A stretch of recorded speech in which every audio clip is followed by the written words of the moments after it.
On nous a appris à gagner la partie, mais pas à apprécier celui qui tient la manette. Une mauvaise porte n'est pas un échec, c'est l'expérience qui s'accumule. Si on t'enlevait tout ce que tu as construit, que resterait-il de toi ? Bonjour, je suis ravi de te retrouver. Installe-toi confortablement, on va prendre quelques minutes ensemble, tranquillement, pour ce nouvel épisode de C'est Alain qui m'a dit.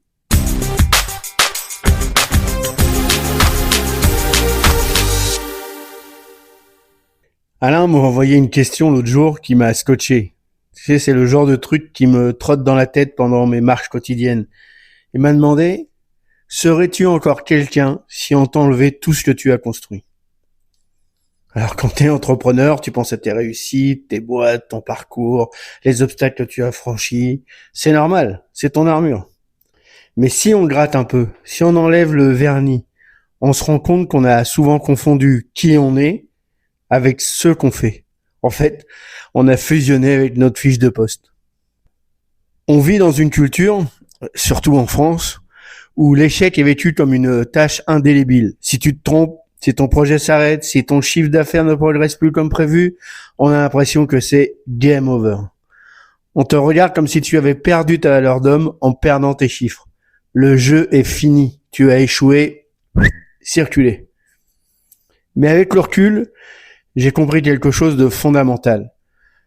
Le business, c'est exactement comme un jeu vidéo. Imagine, tu es devant ta console, tu explores un niveau, et si tu ouvres une porte et que c'est un cul-de-sac, ou pire, qu'il y a un piège derrière, est-ce que tu arrêtes de jouer définitivement ? Est-ce que tu te considères comme un nul ? Non, tu as juste appris que cette porte-là n'était pas la bonne. Tu gagnes en expérience, tu as acquis une donnée que les autres n'ont pas. Ici, aux États-Unis, cette expérience, elle est valorisée.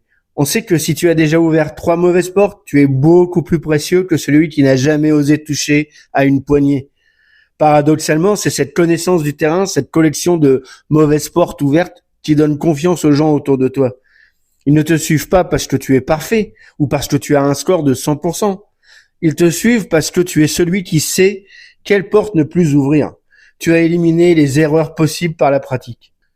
Le vrai problème, ce n'est pas de se tromper de porte. Le problème, c'est quand on s'identifie tellement au jeu qu'on oublie qu'on est le joueur derrière la manette. On passe notre temps dans le faire, dans l'urgence, dans l'action pure. On veut que les équipes soient à fond, on veut que les résultats tombent immédiatement. On est dans une sorte de transe de productivité. Et dans cette transe, on finit par oublier de poser la manette 2 minutes pour se demander « Et moi dans tout ça, je suis où ? Est-ce que j'existe encore en dehors de la partie en cours ?» C'est là que notre vision avec Alain intervient. Diriger une boîte, porter un projet, ce n'est pas une science froide.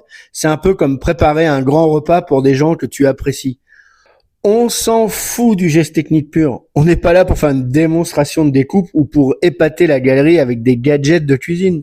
Ce qui compte réellement, c'est l'adéquation, c'est cette capacité à combiner les ingrédients, tes talents, ceux de tes collaborateurs, ton marché, tes propres valeurs, pour créer quelque chose qui a du goût, quelque chose qui a une âme. Le but ultime, c'est le plaisir de tes convives. Que ce soit ton équipe qui s'épanouit dans le travail ou tes clients qui trouvent une solution à leurs problèmes. Il y a des bases, des recettes traditionnelles qu'il faut maîtriser, bien sûr. On ne réinvente pas la roue à chaque service. Mais la vraie magie, la justesse, elle se joue dans la créativité et dans l'instant présent. Est-ce que l'assaisonnement est bon aujourd'hui avec les produits que j'ai maintenant ? Et pour trouver cette justesse, il faut faire de la place. Il faut du vide. Moi, si vous suivez ce podcast, vous le savez, c'est la marche qui me permet de faire ce vide. Je pars marcher 2 heures, parfois plus. Alors au début, mon esprit est encore dans le jeu vidéo. Tu penses à tes mails, à tes conflits, à tes stratégies.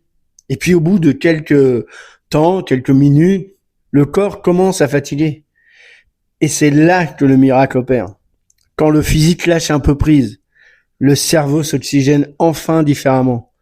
Le bourdonnement du fer s'estompe. Et c'est dans ce silence que les graines que j'ai plantées, les idées que j'ai lues, mes discussions avec Alain, toutes ces observations commencent enfin à germer. Les concepts les plus innovants, les solutions aux problèmes les plus complexes, ils n'apparaissent jamais devant un tableau Excel ou une réunion. Ils arrivent quand je marche, quand je suis disponible, quand je ne suis plus en train de forcer. Ils arrivent quand j'accepte de n'être qu'un marcheur. Alors la question d'Alain te ramène brutalement à cet essentiel. Si demain on débranche la console, si on éteint les fourneaux, si on enlève le titre sur la porte, le chiffre d'affaires, les responsabilités et le regard des autres, qu'est-ce qui reste de toi? Si tu te sens vide, si tu as l'impression de disparaître, dès que tu ne produis rien, c'est le signe que tu es devenu l'esclave de ton propre système. Tu n'es plus le chef qui assemble les goûts avec plaisir, tu es devenu un ingrédient de plus, broyé dans la machine. Tu n'es plus le joueur, tu es devenu un pixel dans le décor du jeu.